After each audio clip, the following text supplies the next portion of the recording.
मेघा की नई नई नौकरी लगी थी और वो अपने ऑफिस में ठीक वैसे ही काम कर रही थी जैसे कोई पहली बार नौकरी लगने पर करता है। अनुशासित, सभ्यता से भरी हुई, अपनी छवि अच्छी रखने के लिए सचेत रहने वाली, विशेष तौर पर जब वो अपने बॉस रमा के सामने होती थी। एक दिन रमा के घर मेहमान आने वाले थे और उसे याद आया कि घर में कॉफी पाउडर खत्म हो चुका था। उसने मेघा से मदद मांगते हुए कहा कि मेघा, क्या तुम मेरे लिए शाम से पहले एक छोटा पैकेट कॉफी पाउडर लाकर दे सकती हो? फिर क्या था, ये तो मेघा के लिए कुछ कर दिखाने का मौका था। मेघा ने इस काम को जल्द से जल्द पूरा करने का इरादा कर लिया। ऑफिस में जैसे ही चाय अवकाश का अगला समय आया तो मेघा बाजार की ओर कॉफी पाउडर लाने के लिए दौड़ पड़ी। लेकिन उसी दिन हड़ताल थी और सब कुछ पूरी तरह बंद था। मेघा बंद दुकानों के चक्कर काटती रही कि किसी तरह उसे 200 ग्राम कॉफी पाउडर मिल जाए, लेकिन उसे निराशा ही हाथ लगी। केवल बंद दुकानें और ताले। हताश और थकी हुई मेघा जब ऑफिस की ओर वापस लौट रही थी तब उसे रास्ते में एक खूबसूरत जगह दिखाई दी जहां एक विशाल वृक्ष था। वो कुछ देर के लिए वहां बैठ गई।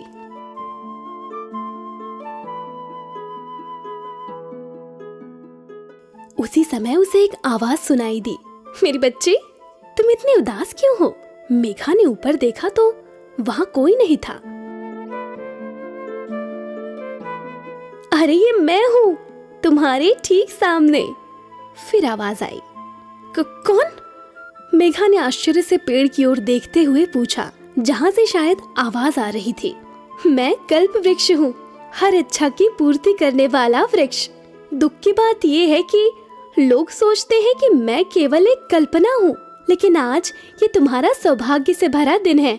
मांगो मुझसे, तुम्हें क्या चाहिए, मैं तुम्हें दूंगा। मेघा रोमांच से भर उठी।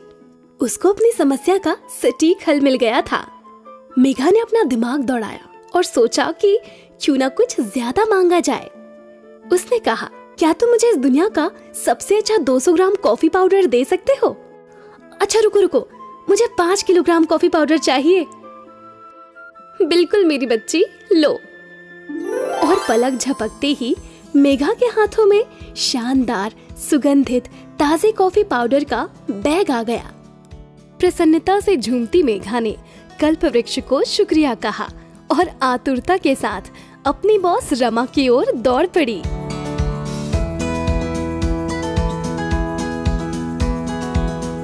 मैडम, आपको भरोसा नहीं होगा कि क्या हुआ और मैंने क्या किया।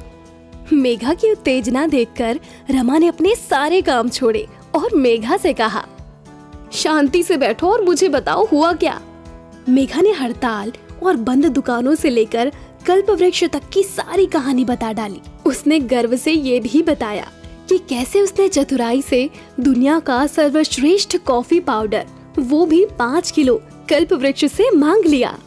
तुम महामूर्ख हो मेघा, रमा ने कहा। जब तुम्हारे सामने कल्प वृक्ष था तो तुम्हें तो कॉफी का पूरा बागान मांगना था, जो तुम्हें मिल जाता, समझी? जब रमा और मेघा ये बातचीत कर रहे थे तो ऑफिस में काम करने वाला एक और युवक ये सब सुन रहा था और वो सोच रहा था कि रमा मैडम भी कम मूर्ख नहीं है। मैं होता तो कॉफी के एक नहीं बल्कि 3 बागान मांगता। श्री सत्य साईं बाबा कहते हैं, भगवान से भगवान के प्रेम के अलावा और कुछ भी मांगना ठीक वैसा ही है जैसे कल्प वृक्ष से कॉफी पाउडर मांगना।